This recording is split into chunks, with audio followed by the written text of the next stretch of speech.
이것이 이제 그 불교와 이제 힌두교나 다른 종교하고 다른 그 차이점의 그 핵심입니다. 힌두교나 다른 데에서는 어떤 영혼이 있어서 영혼이 몸을 빠져나가서 또 다른 몸에 들어가고 그렇게 이제 윤회를 그렇게 설명하고 그렇게 믿습니다. 부처님 당시에도 그 62견이 있었어요.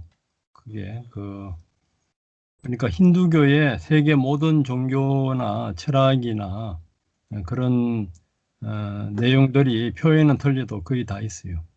거기에서 이제 유일하게 없는 것이 그 불교의 중도 연기인데 중도 연기에서는 그 62견의 이제 그 핵심이 영원히 어떤 영혼이라든지 그런 것이 있어서 변치 않고 있다는 영혼주의하고 이제 죽으면은 모든 것이 소멸한다는 소멸 허무주의 크게 보면은 그 이제 두 가지입니다.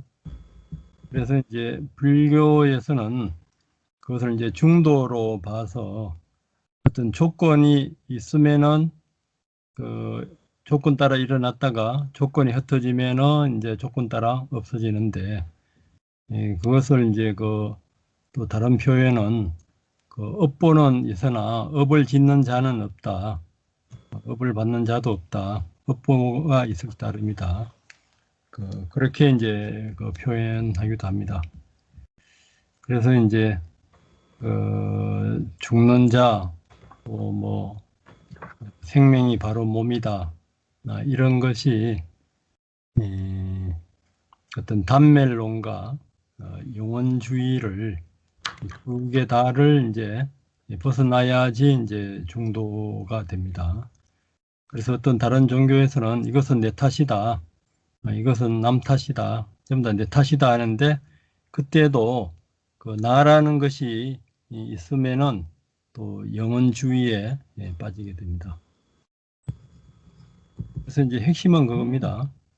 어떤 고정된 어떤 실체의 어떤 변하지 않는 어떤 존재나 실제가 있는 것이 아니고 조건 따라 연기 따라 일어났다 연기 따라 사라지는 연기 그 자체를 이제 공성으로 보고 각 요소들도 이제 찰나적으로 이제 있는 것을 인정하는 것은 이제 아비담마에서는 그렇게 인정하는데 대성에서는 찰나적으로 있는 것도 이제 공성으로 봐서 이 공성에서 나온 조건들이 만났다 없어지고 없어졌다 또 만나고 그래서 불생불멸로 이제 보는 것이 이제 대성 이제 간법입니다. 여기 대해서 뭐 질문이나 나누고 싶은 이야기 있으면 하시고요. 없으면 바로 넘어가고요.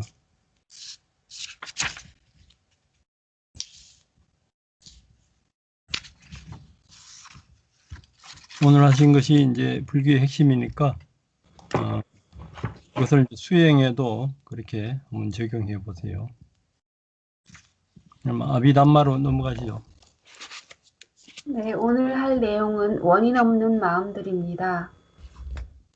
원인 없는 마음들을 이제 아헤투카 치타니라고 하는데 이때 이 아헤투카라는 말은 원인 없음을 의미하고 헤뚜, 아를 뺀 헤뚜라고 불리는 마음 보수들이 그 유형을 한정하게 됩니다. 우리가 보통 원인이라고 아비담마에서 말했을 때는 탐진치와 불탐불진, 불치라고 알고 있는데 여기서 원인 없는 마음들의 18가지 유형은 3가지 그 해로운 원인이라고 할 수 있는 탐진치 그 마음보수들과 또 해로운 원인이라고 할 수 있는 탐진치 어느 것에도 해당하지 않고 또 유익하거나 결정할 수 없는 3가지 밝은 원인이라고 할 수 있는 불탐, 부진, 불치에도 해당이 되지가 않습니다. 그래서 원인 없는 마음들이라고 하고, 그런 것을 원인 없는 마음들이라고 했고, 그 다음에, 이 원인이라는 것은 어떤 마음의 안정성을 확립해 준다고 하는데, 원인이 없음으로 해서 이 원인 없는 마음들은 원인 있는 마음보다는 좀 더 약하다고 합니다. 그래서 이 18가지 마음은 다시 크게 3가지로 분류가 됩니다. 이제 해로운 과거의 마음이 있고, 표를 먼저 한번 보고 훑어본 뒤에 내용을 읽도록 하겠습니다.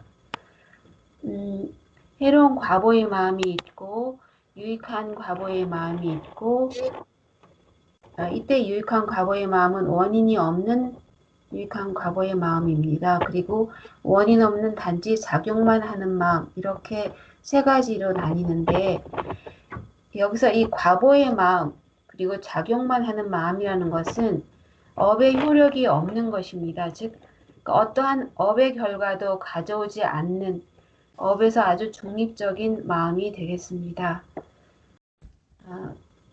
그래서 그 해로운 과거의 마음을 보게 되면 우리가 그 89가지 마음 번호에서 본 것처럼 12번까지는 해로운 마음이었고, 이제 원인 없는 마음은 13번에서 30번까지가 되게 됩니다. 여기서 해로운 과거의 마음은 19번까지. 그래서 이때 이게 해로운 과거의 마음은 느낌이 평온합니다.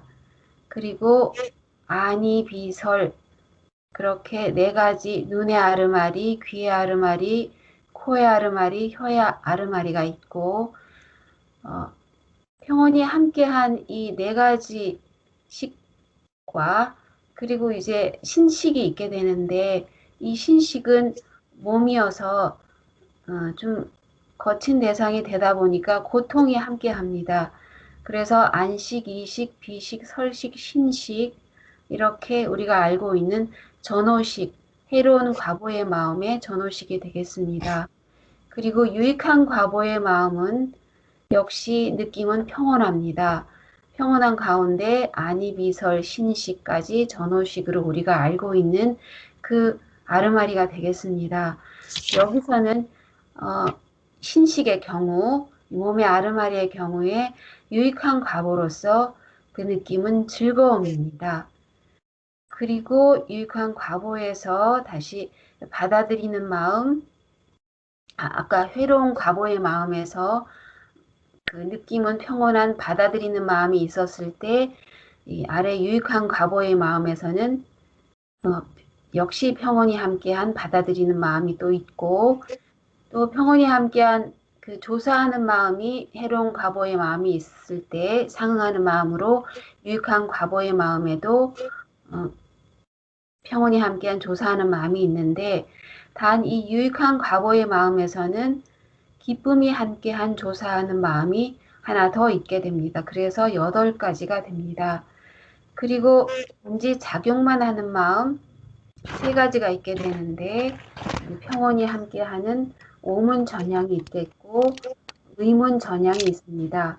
그리고 기쁨이 함께한 미소 짓는 마음, 우리가 알고 있는 아라한의 마음이 있게 됩니다. 이렇게 해서 내용을 한번 공부해 보도록 하겠습니다. 먼저 해로운 과보의 마음은 해로운 업에서 생기는 7가지 마음의 유형으로 구성이 됩니다. 이 마음의 유형은 그 자체로는 해롭지가 않고 업으로 결정할 수가 없습니다.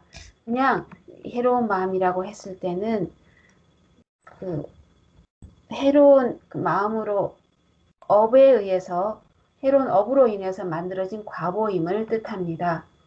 따라서 그 말은 그 마음 상태 자체를 한정하는 게 아니고 그 마음 상태 자체가 아니고 그들이 생겨난 업에서 한정한다는 것을 알 필요가 있습니다.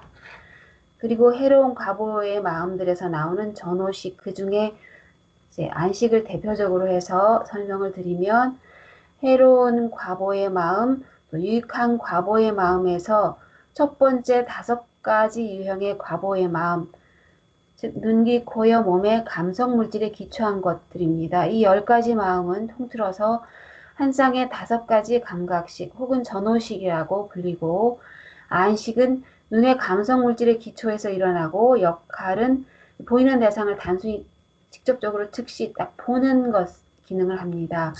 그리고 다른 유형의 감각식도 역시 마찬가지로 이제 귀나 코나 혀, 몸도 마찬가지가 되겠습니다.